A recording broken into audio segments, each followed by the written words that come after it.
Number one, put God first. Put God first in everything you do. Everything that you think you see in me, everything that I've accomplished, everything that you think I have, and I have a few things, everything that I have is by the grace of God. Understand that. It's a gift. 40 years ago, March 27th, 1975, it was 40 years ago, just this past March, I was flunking out of college. I had a 1.7 grade point average. I hope none of you can relate. I had a 1.7 grade point average. I was sitting in my mother's beauty shop. They still call it beauty shops now? What they call it now? Yeah, I was sitting in the beauty parlor. I was sitting in my mother's beauty parlor, and I'm looking in the mirror, and I see behind me this woman under the dryer. And every time she looked up, every time I looked up, she was looking at me, just looking me in the eye. And I didn't know who she was, and I said, she said, somebody give me a pen, give me a pencil, I have a prophecy. March 27, 1975, she said, boy, you are going to travel the world and speak to millions of people. Now, mind you, I was flunked out of college. I'm thinking about joining the army. I didn't know what I was going to do, and she's telling me I'm going to travel the world and speak to millions of people.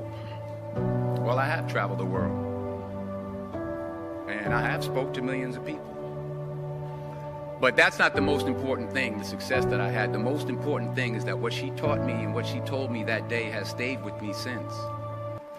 I've been protected. I've been directed.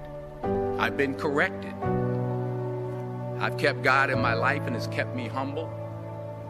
I didn't always stick with him, but he always stuck with me. So stick with him in everything you do.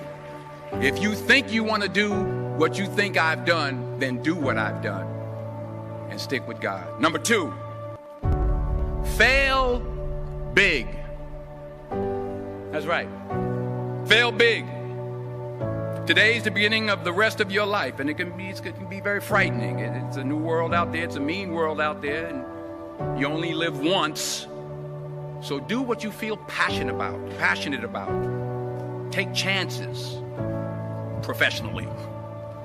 Don't be afraid to fail. There's an old IQ test, was 9 dots, and you had to draw 5 lines with a pencil within these 9 dots without lifting the pencil. The only way to do it was to go outside the box. So don't be afraid to go outside the box. Don't be afraid to think outside the box. Don't be afraid to fail big, to dream big. But remember, dreams without goals are just dreams, and they ultimately fuel disappointment. So have dreams, but have goals. Life goals, yearly goals, monthly goals, daily goals. I try to give myself a goal every day. Sometimes it's just to not curse somebody out. Simple goals, but have goals. And understand that to achieve these goals, you must apply discipline and consistency. In order to achieve your goals, you must apply discipline, which you've already done, and consistency every day, not just on Tuesday and miss a few days. You have to work at it every day. You have to plan every day. You've heard the saying, we don't plan to fail, we fail to plan. Hard work works. Working really hard is what successful people do. And in this text, tweet, twerk world that you've grown up in, remember, just because you're doing a lot more doesn't mean you're getting a lot more done. Remember that. Just because you're doing a lot more doesn't mean you're getting a lot more done. Don't confuse movement with progress. My mother told me, she said, yeah, because you can run in place all the time and never get anywhere. So continue to strive, continue to have goals, continue to progress. Number 3, you'll never see a U-Haul behind a hearse. I'll say it again. You'll never see a U-Haul behind a hearse. I don't care how much money you make, you can't take it with you. And it's not how much you have.